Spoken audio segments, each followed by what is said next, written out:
مستقیم من راه نجم سجده میکنم به درگاه نجم. அட்ரஸே இல்லாத பயல்கள்லாம் தன்னை மகதி என்று காட்டிக் கொள்வதற்கு முயற்சிப்பது என்ன தெரியுமா? இந்த மார்க்கத்தில் ஈஸியாக போலித்தனம் செய்யலாம் என்கிற அடிப்படை வாதம் அவர்களிடத்திலே கூடிக்கொண்டிருப்பது முகல் போதைக்கு, அந்த முகலுடைய பிளாஷுக்கு விரும்புகிற, அதற்கு மதிமயங்கி போய்விட்ட பல பேர் தான் இப்படி மகதி என்று கிளம்புகிறார்கள். பல்வேறு விதமான சாக்கு போக்குகளை சொல்லி, இதுல என்னன்னா அவர்களை பின்பற்றுவதற்கு ஒரு 50-100 பேர் இருப்பான், அறிவை கலர்ச்சி வைத்துவிட்டு. அவர்கள் இவர்களை மகதி என்று கொண்டாட துவங்க வேண்டும். அதன் வழியாக தனது இம்மையை மாத்திரம் பலப்படுத்திக் கொள்ள வேண்டும், மறுமையை நாசமாக்கிக் கொள்ள வேண்டும் என்று விரும்புகிறவர்கள் தான் இப்படியெல்லாம் நிறைய பேர் கிளம்புகிறார்கள். வருத்தமாக இருக்கிறது.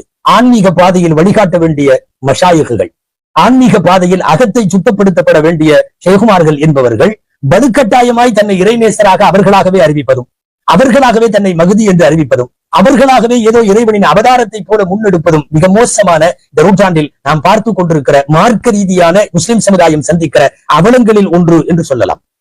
أنا المهدي رسول الله عيسى ابن مريم أمرت أن أسلم فأسلمت لله رب العالمين.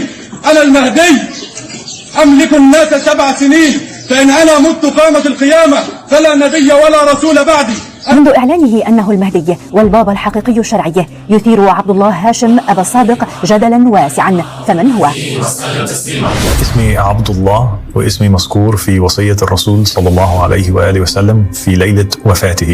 هو من مواليد عام 1983 لأب مصري وأم أمريكية، وانتقل إلى مصر عام 2008 ليبدأ مسيرته في الترويج للإمام أحمد الحسن، الشخصية الغامضة التي تزعم أنها اليمني الموعود. وإني رسول إليكم وإلى المسلمين كافة من الرسول محمد ومن الإمام المهدي محمد بن الحسن العسكري عليه السلام، ورسول إلى النصارى المسيحيين من عيسى عليه السلام، وإلى اليهود من إيليا عليه السلام، وجئت لأدعوكم لحاكمية الله. بين 2011 و2014 سعى هاشم لبناء قاعدة أنصار ومنصة إعلامية داعمة، وفي عام 2015 أعلن أن الإمام كلفه بمهمة رفع الرايات السود والتبشير بظهور المهدي المنتظر، مدعيا أنه القائم الموعود وأنه المهدي المنتظر مدان.